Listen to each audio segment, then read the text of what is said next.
સુરત શહેર પોલીસ દ્વારા કાબોદ્રા police station ખાતે એફઆઈઆરના આધારે દાખલ થયેલા ગુનામાં મુદ્દામાલ મૂળ માલિકને પરત કરી તેજા તુજકો અર્પણ કાર્યક્રમ યોજાયો હતો। સુરતના કાબોદ્રા પોલીસ સ્ટેશન ખાતે ગઈ તારીખ 12/6/2024ના રોજ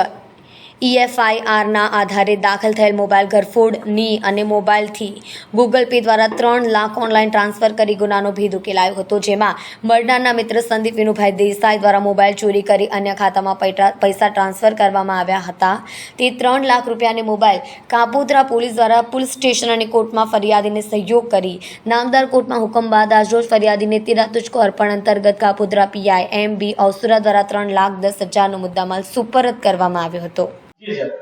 ગઈ તારીખ 28/5/2024ના રોજ કાપોદ્રા પોલીસ સ્ટેશન વિસ્તારમાં નાના વરાછા વિસ્તારમાં આવેલ જલારામ સોસાયટીમાં ફરિયાદી શ્રી એક ફરિયાદ કાપોદ્રા પોલીસ સ્ટેશન EFI ના માધ્યમથી નોંધાવેલ કે પોતાના સગા નાના ભાઈ નામે નિકુંજભાઈ કે જેઓ કેન્સરની બીમારીથી મૃત્યુ પામેલા છે, તેના પાણી ઢોળની વિધિ હોય એ વિધિમાં ઘણા બધા માણસો આવેલા હોય, તેથી તેમના નાના ભાઈની પત્નીનો મોબાઈલ કોઈ ચોર ઈસમ ચોરીને લઈ ગયેલ છે, જે મતલબની ફરિયાદ નોંધેલી। જે ફરિયાદ અનુસંધાને કાપોદ્રા પોલીસ સ્ટેશનના સર્વેલન્સ સ્ટાફને આ તપાસ આપવામાં આવેલી। જે તપાસમાં એવું જણાવેલ માલુમ પડેલ કે આ મોબાઈલના જે ચોર ચોરી કરીને રહી ગયેલ છે એ મોબાઈલના ઉપયોગથી એ મોબાઈલમાં પડેલા એકાઉન્ટમાંથી 3 લાખ રૂપિયા અન્ય એકાઉન્ટમાં ટ્રાન્સફર કરવામાં આવે છે,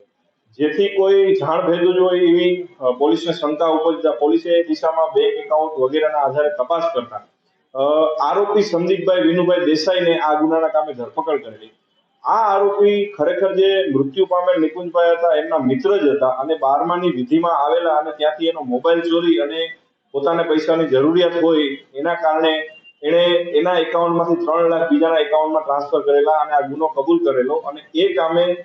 સંપૂર્ણ મુદ્દામાલ 3 લાખ રૂપિયા અને મોબાઈલ પોલીસ દ્વારા રિકવર કરવામાં આવેલો અને ગુનાનું ડિટેક્શન કરવામાં આવેલું।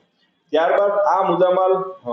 છોડાવવા માટે ફરિયાદીશ્રીએ નામદાર કોર્ટમાં અરજી કરેલી, જેમાં પોલીસ દ્વારા તેમની મદદ કરવામાં આવી અને નામદાર કોર્ટના હુકમ થઈ આવે આ સંપૂર્ણ મુદ્દામાલ મહેરબાન પોલીસ કમિશનર શ્રીની સૂચના અનુસાર અને માર્ગદર્શન અનુસાર તેરા તુજકો અર્પણ કાર્યક્રમ અંતર્ગત આજરોજ એમના પત્ની જે મરણ જનાર છે એમના પત્ની તથા એમના ભાઈને 3 લાખ રૂપિયા રોકડા અને 10,000 રૂપિયાનો જેનો મોબાઈલ ચોરાઈ ગયો હતો એ સુપ્રત કરવામાં આવે છે।